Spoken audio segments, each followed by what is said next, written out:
दोस्तों, यह कहानी एक ऐसी लड़की की है जिसने अपनी जिंदगी की सबसे कठिन परिस्थितियों को हराकर यूपीएससी जैसी प्रतिष्ठित परीक्षा पास की। यह सिर्फ एक सफलता की कहानी नहीं है, बल्कि उम्मीद, संघर्ष और आत्मविश्वास की मिसाल है। दोस्तों, झुग्गियों की संकरी गलियों में रहने वाली गुड़िया बचपन से ही गरीबी के अंधेरे में जी रही थी। उसका पिता रामलाल शहर के रेलवे स्टेशन के बाहर भीख मांगता था। रोज की कमाई से कभी पेट भरता, कभी नहीं। मां नहीं थी। वो गुड़िया के जन्म के कुछ साल बाद ही चल बसी थी। दोस्तों, गुड़िया पढ़ना चाहती थी, लेकिन किताबों का खर्च उठाना रामलाल के बस से बाहर था। फिर भी रामलाल ने अपनी बेटी की आंखों में चमक देखी और ठान लिया कि चाहे खुद भूखा रहूं, लेकिन बेटी को पढ़ाऊंगा।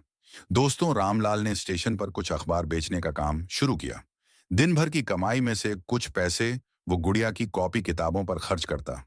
स्कूल की फीस नहीं थी, क्योंकि सरकारी स्कूल में दाखिला मिल गया था, लेकिन वर्दी, किताबें, जूते, ये सब उसके लिए भी एक सपना थे। दोस्तों, गुड़िया पढ़ाई में तेज थी। उसे हर विषय में दिलचस्पी थी, लेकिन सबसे ज्यादा वो समाज शास्त्र और राजनीति विज्ञान में रुचि रखती थी। उसे लगता था कि अगर वो अफसर बन जाए तो न सिर्फ अपने पापा को गरीबी से निकाल सकती है, बल्कि उन हजारों बच्चों की मदद कर सकती है जो उसकी तरह फुटपाथ पर जी रहे हैं। दोस्तों, 7वीं की परीक्षा में गुड़िया ने पूरे जिले में टॉप किया।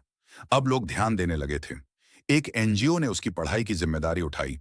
उसे एक पुराने लैपटॉप के साथ कोचिंग का मुफ्त एडमिशन भी मिला। लेकिन मुश्किलें खत्म नहीं हुई थीं। भरी दोपहरी में बिजली चली जाती थी, नेट बंद हो जाता था।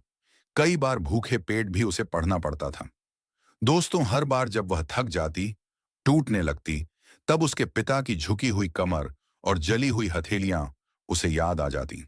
वो फिर से खड़ी हो जाती, किताबों से लड़ती, रात भर जागती और अपने सपनों को सींचती। दोस्तों, यूपीएससी का पहला प्रयास उसका नहीं निकला। बहुत निराशा हुई। लोगों ने ताने मारे, अरे भिखारी की बेटी आईएएस बनेगी। लेकिन गुड़िया ने हार नहीं मानी। उसने अपनी गलतियों से सीखा और अगले साल फिर से परीक्षा दी। दोस्तों, और फिर 2025 में जब परिणाम आया तो सब सन्न रह गए। गुड़िया ने देश भर में 87वीं रैंक हासिल की थी। दोस्तों, अब वो सिर्फ रामलाल की बेटी नहीं थी, वो देश की आईएएस अधिकारी थी। उसने पहली पोस्टिंग एक छोटे जिले में ली और वहां शिक्षा और बाल विकास के लिए कई योजनाएं शुरू की। दोस्तों, पहली तनख्वाह से उसने पिता को एक अच्छा घर दिलवाया और स्टेशन के उसी कोने में जहां उसके पिता कभी भीख मांगते थे, अब एक छोटी सी लाइब्रेरी बन चुकी है, गुड़िया शिक्षा केंद्र, जहां फुटपाथ के बच्चों को मुफ्त में पढ़ाया जाता है।